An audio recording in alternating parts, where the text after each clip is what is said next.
Chers apprenants, bienvenue sur la plateforme École au Burkina. Nous allons aborder le chapitre 3 qui porte sur le milieu intérieur. C'est un des derniers chapitres du programme, donc sinon l'avant-dernier chapitre du programme. Donc nous vous invitons à être très attentifs pour une meilleure compréhension des notions que nous allons développer dans ce chapitre. Donc, nous allons mettre le titre.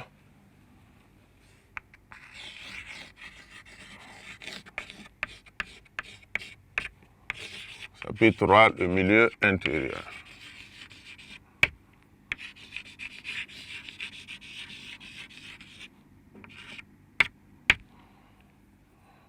Donc, grand 1, structure, le rôle de rein. Donc, petit 1, nous allons parler de la structure du rein.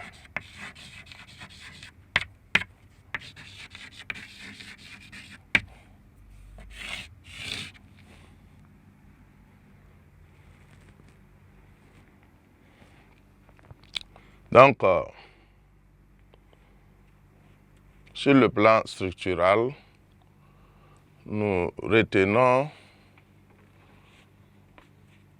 que les reins sont des organes au nombre de 2 qui se trouvent donc au niveau de la partie abdominale, légèrement la partie postérieure, j'allais dire, mais qui sont tout juste situés sous le diaphragme. Ils ont la forme, chaque rein a la forme d'un haricot, donc 2 haricots qui se regardent. Et on note notamment la structuration suivante. On a une capsule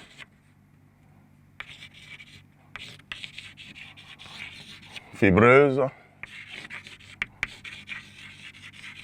qui se trouve à la partie extérieure. Donc, si on veut faire une description de l'extérieur vers l'intérieur, il faut retenir que chaque rein est d'abord coiffé de 2 petits chapeaux qu'on appelle donc des surrénales. Ce sont des glandes, 2 glandes surrénales qui jouent des rôles très importants. On verra dans le fonctionnement même de l'organisme. Sécrète des hormones. Donc, le rein lui-même, si on prend une coupe longitudinale de l'extérieur vers l'intérieur, on va observer donc une capsule fibreuse qui est à l'extérieur, suivie donc d'une zone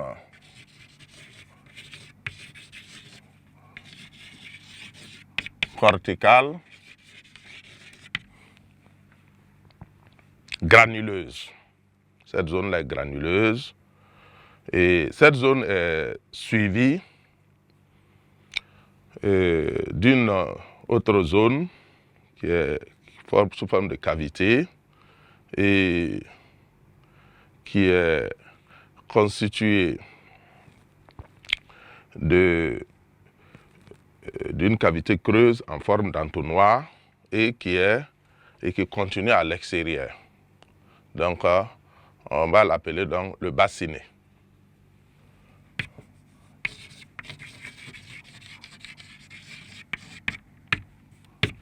Et on a ensuite la médulla. Voilà la zone qui est constituée des pyramides. On a au moins 12 pyramides.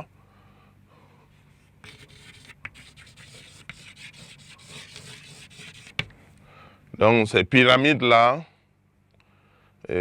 sont en réalité des tubules. Donc c'est comme des tuyaux qui vont donc rassembler l'urine à un niveau donné pour pouvoir donc acheminer. On verra que sur le plan microscopique, les reins sont constitués structurellement de néphrons. Et chaque rein va comporter environ 1 million à 1,2 million néphrons. Et le néphron est constitué des parties suivantes. On retient au moins 3 principales parties. Vous avez le capsule de Bowman qui est là. Donc, on appelle ça le capsule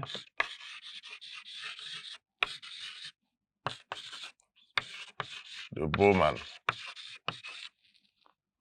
Vous avez à l'intérieur le glomérule. Le glomérule est à l'intérieur et c'est là-bas que se fait la filtration. Donc, le passage de la plupart des éléments, surtout dans la première étape de la formation de l'urine, du milieu sanguin du plasma, si vous voulez, vers les reins, vers les néphrons. Donc, ensuite, on a des tubes contournés. Ici, c'est le tube contourné proximal.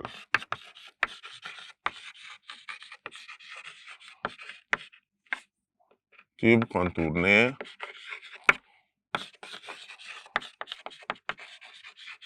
proximal. Et là, on a le tube contourné distal.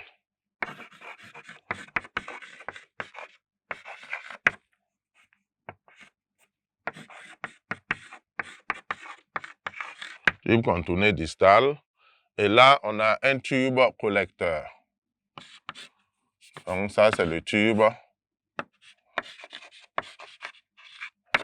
collecteur. Donc ça, c'est l'unité structurale du rein.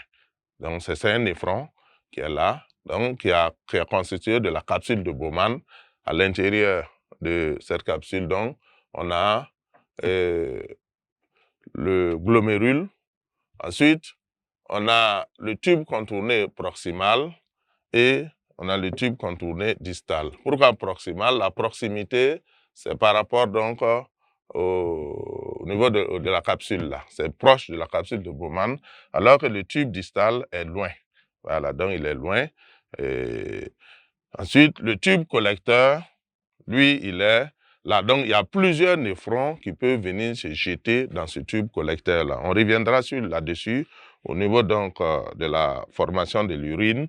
Mais les reins fonctionnent comme un système de caniveaux qui recueille l'eau de pluie, l'eau de ruissellement devant les portes et qui sont drainés donc, par des caniveaux. Et ces caniveaux vont se jeter dans un caniveau qui est plus grand, plus gros.